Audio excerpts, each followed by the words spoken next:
Hey, this is Jason McLeod with part 4 of my Super Bowl commercial symbology and hidden message, subliminal message and overt message observations.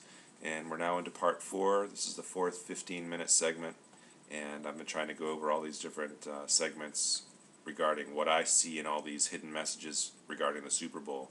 And what I see in the next one was, as the Broncos were being humiliated, the camera focused on the Broncos bench and focused on one player who to me is insignificant because I can't remember his name, number 66, sitting on the bench.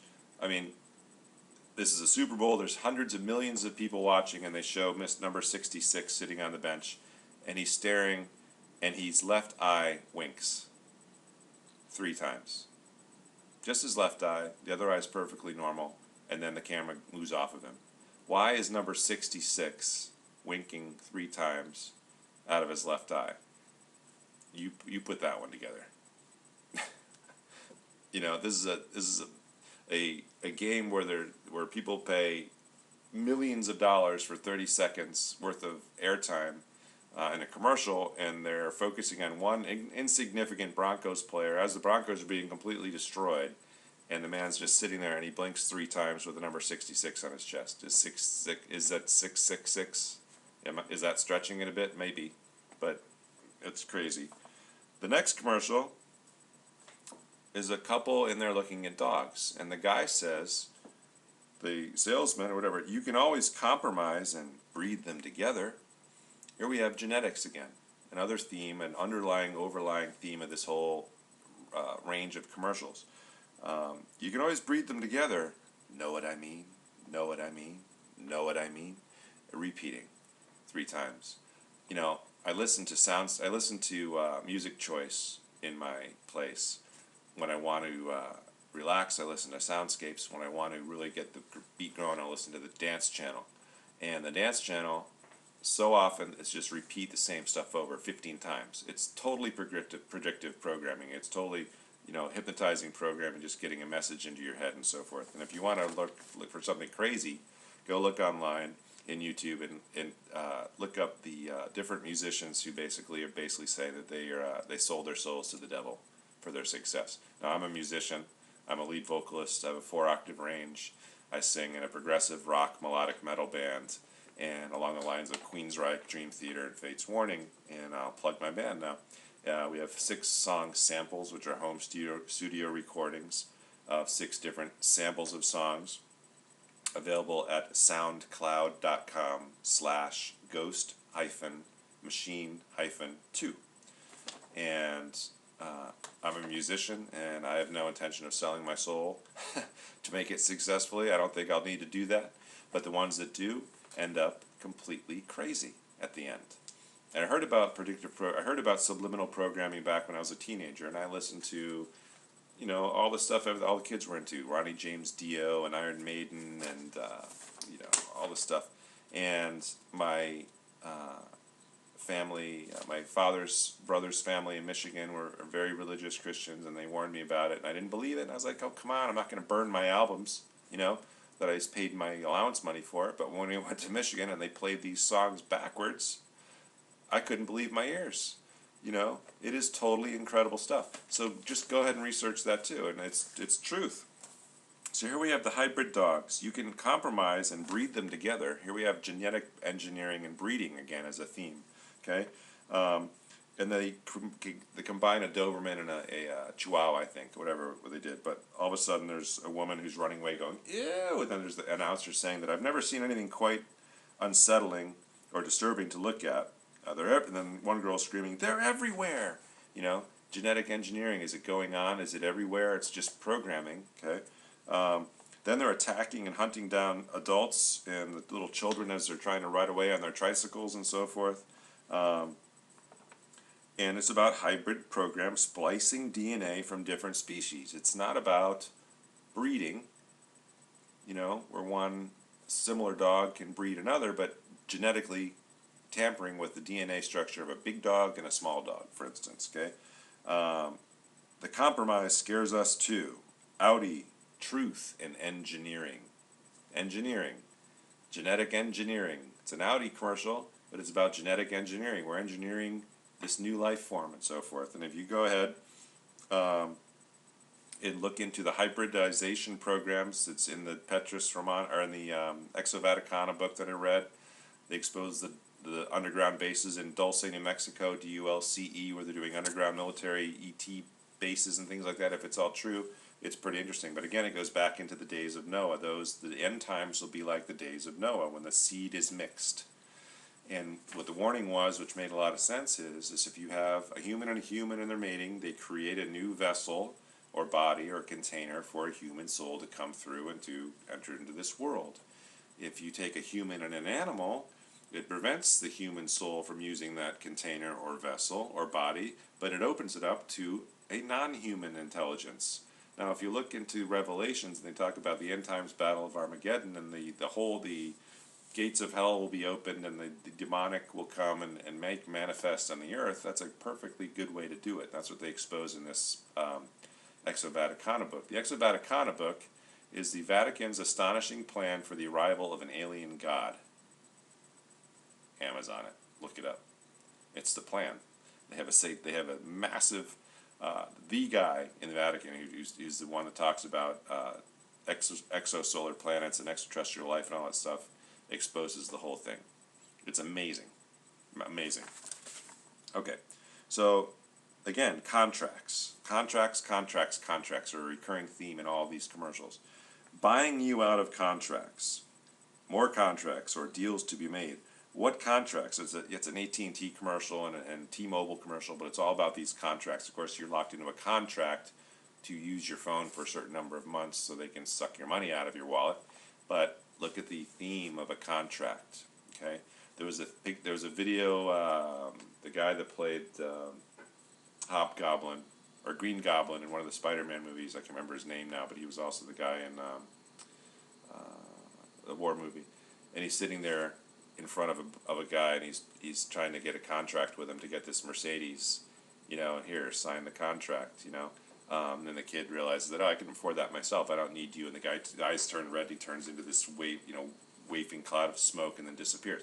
Contracts, these musicians, who say that they signed their souls over to the devil in order to get fame and riches and so forth, they talk about contracts.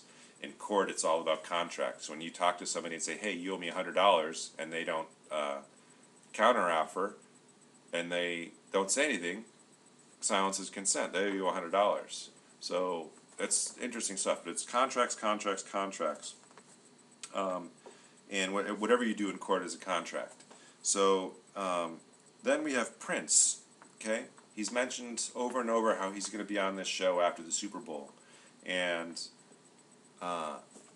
Prince had his own Super Bowl show. And what Prince of what?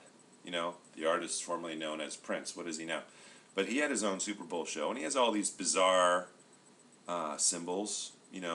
Symbolology is very interesting to these Illuminati, to these groups who use these things to mesmerize the masses.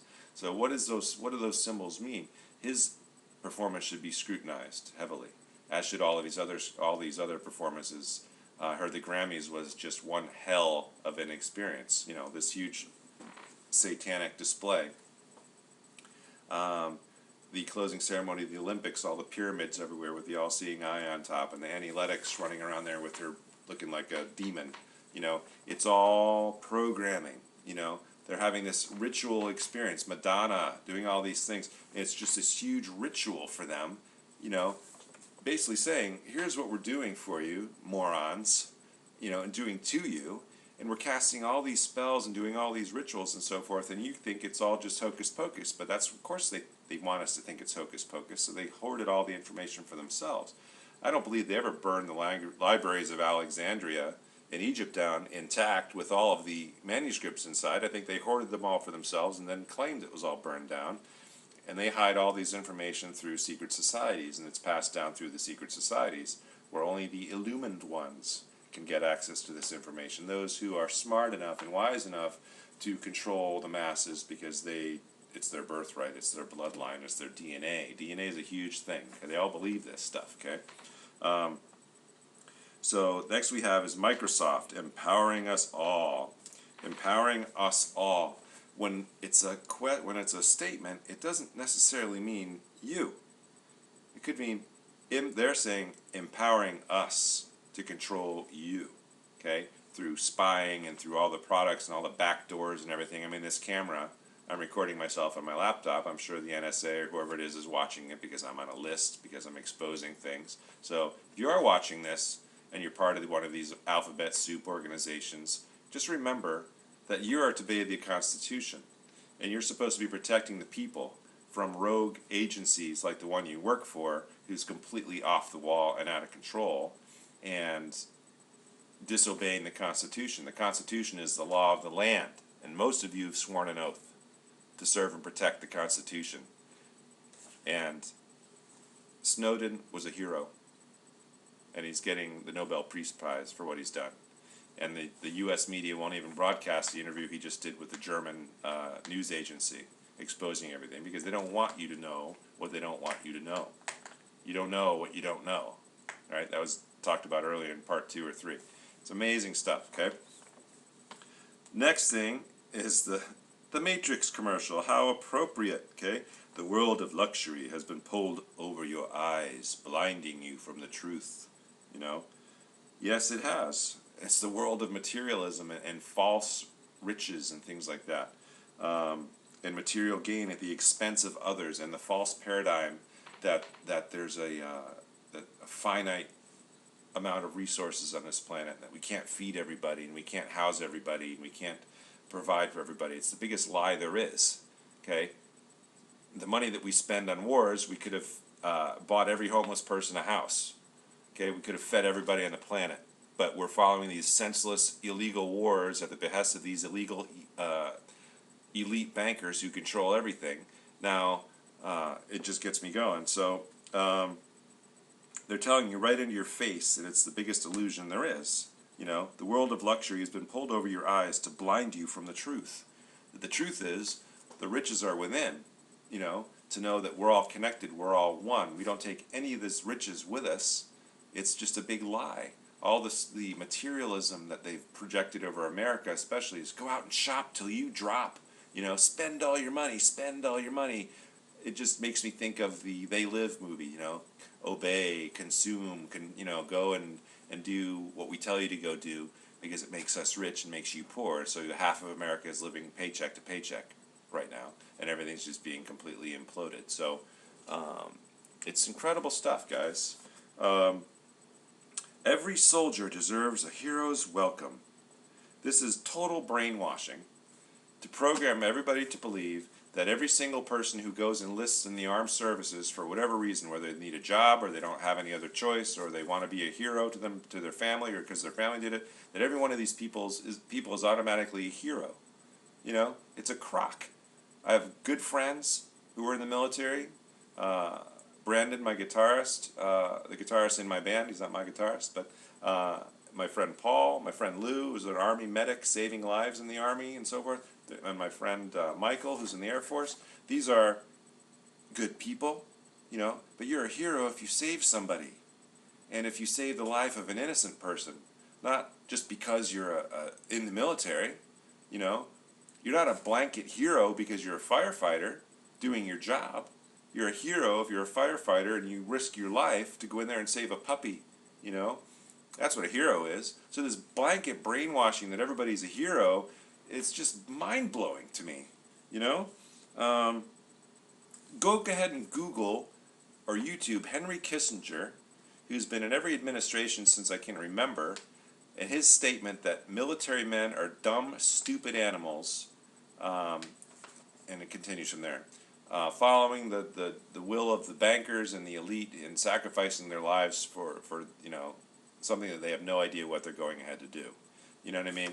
If everybody laid their arms down and said, we won't kill anybody anymore, and we won't sign up for your stupid military anymore, and we're not going to go along with these unconstitutional orders anymore, then it would all stop. If we all understood that all life is sacred, then all these wars would stop, you know? Go to oathkeepers.org, or Google Oath Keepers, and they are an active duty and former military and police officers and people who have sworn an oath to the Constitution and who absolutely reaffirmed their oath, and they will not obey any of these ridiculous, unconstitutional orders being passed by this out-of-control government going on right now. Oath keepers, check it out.